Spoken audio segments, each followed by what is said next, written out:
के लाटा कुइलार भाजी चल चोरी चल भागी उइले आजा। के लाटा कुइलार भाजी चल चोरी चल भागी उइले आजा। मगर लाडले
खोखा रे खोखा मचे से खोखा काबू मोर जिंदगी के रहत ले न बयारू।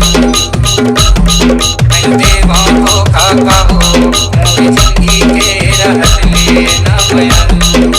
दीवारी छिना धरे लाया की कम बसी की दरद न बयारू।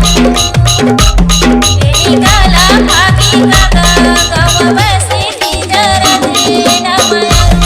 आके लाटा कुइलार भाजी चल चोरी चल भागी उइले आजा। कोठा दुआरी लगाले तुम दाई भरी लाजा गवे न बयारू।